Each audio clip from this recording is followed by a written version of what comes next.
So I keep seeing something online that in the forums that I wanted to address and I wanted to chat about, and that is when you're trying to prove to yourself that you're actually dealing with a narcissist, and typically you'll see comments and forums, was your narcissist fat? Was your narcissist ugly?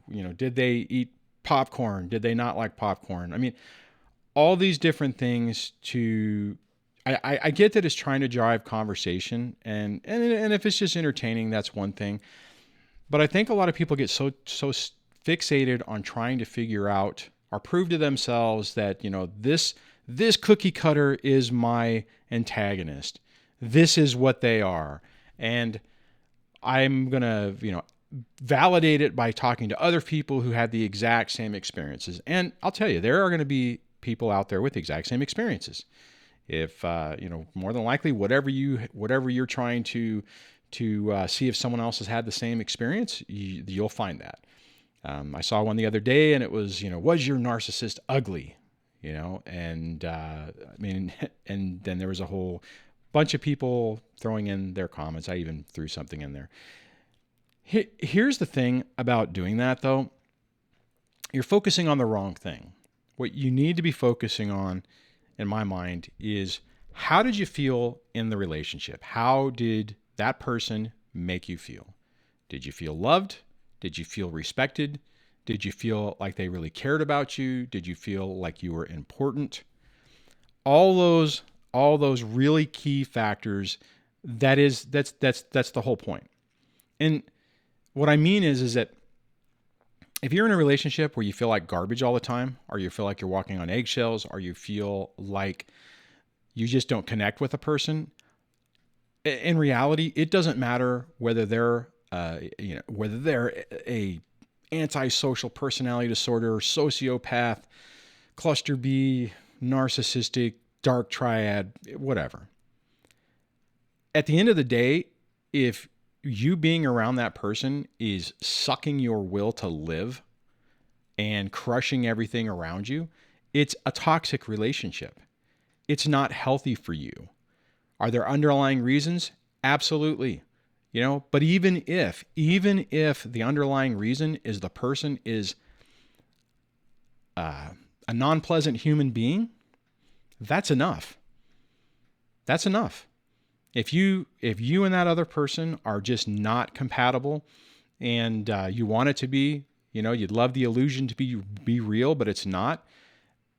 That is enough for you to pick up the pieces of your life and start rebuilding and trying to find things that bring you joy, happiness, respect, peace, and all that stuff in your life.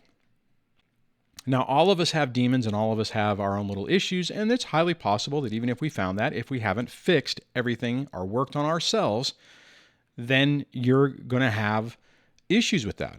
I was watching a video earlier not from this community, but from another YouTuber, pretty large YouTuber, and she was talking about how at the height of the best year in her life, she had shows that were being produced. Her channel was doing well. She was doing commercial acting, all this different stuff. She was severely depressed and didn't enjoy anything, and everything came crashing down. So, if you're in a situation that's toxic, you need to find a way to fix it or get out of it. The next thing is work on figuring out how you got there in the first place and finding that peace within yourself, seeking the help that you need, surrounding yourself with positive people for your support group, and building upon that. If your ex then goes out and finds somebody that they just match well together with, it's all crap because it's all love bombing, mirroring, and part of their little game and their illusion. That's fine. And you know what? If two disordered people can learn to coexist for a long period of time. Hey, I was married for 21 years.